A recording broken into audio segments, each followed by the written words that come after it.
রাস্তা তৈরিতে দুর্নীতির অভিযোগ, শিডিউল দেখতে চাওয়ায় মারধর যুবককে। পথশ্রী প্রকল্পে নিম্নমানের সামগ্রী দিয়ে রাস্তা তৈরির অভিযোগ উত্তর ২৪ পরগনার গোপালপুর ২ নম্বর পঞ্চায়েতে। প্রায় ১ কোটি টাকা বরাদ্দ হয়েছে ভবানীপুর মসজিদ থেকে বুড়িপুকুর পর্যন্ত ৪ কিলোমিটার এবড়ো খেবড়ো রাস্তার সংস্কারে।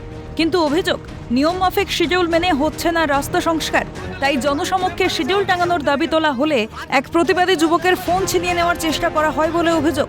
শুধু তাই নয়, ওই যুবককে মারধরের অভিযোগও উঠেছে পঞ্চায়েত সদস্য ও তার ছেলের বিরুদ্ধে। ঘটনার দৃশ্য ভাইরাল হয়েছে সোশ্যাল মিডিয়ায়।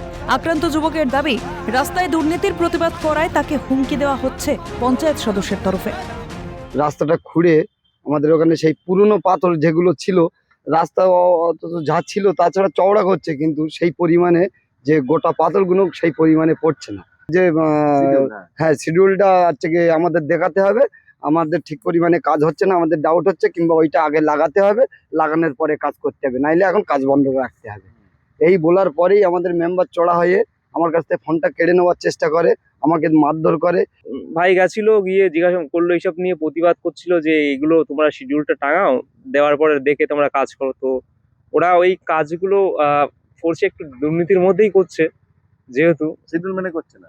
শিডিউল মেনে করছে না। যদি শিডিউলটা দেওয়া থাকতো তাহলে কোনো প্রতিবাদ হতো না, তাহলে আমরা দেখে নিতাম যে কতটা রাস্তা পড়ছে, কত ফুট রাস্তা হবে, কতটা রাস্তাটা কোথা থেকে কত কিলোমিটার? রাস্তাটা ৪ কিলোমিটার রাস্তা, ভবানীপুর জামে মসজিদ থেকে ওটা বুড়িপুকুর মাদ্রাসার সামনে পর্যন্ত রাস্তা।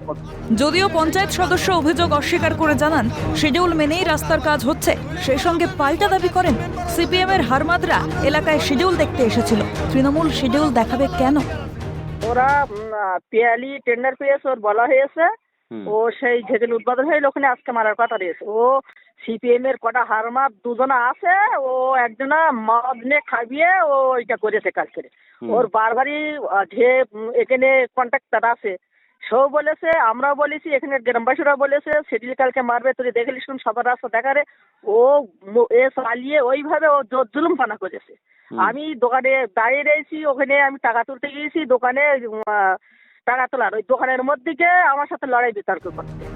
ভোটের বাদ্যি বাজতেই শুরু হচ্ছে উন্নয়নের চুনকাম, কিন্তু সেই কাজও করা হচ্ছে সাধারণ মানুষের চোখকে ফাঁকি দিয়ে। এসবের শেষ কোথায় জানতে চায় রাজ্যের সাধারণ মানুষ। হাড়োয়া থেকে পঙ্কজ বিশ্বাসের রিপোর্ট, ক্যালকাটা নিউজ।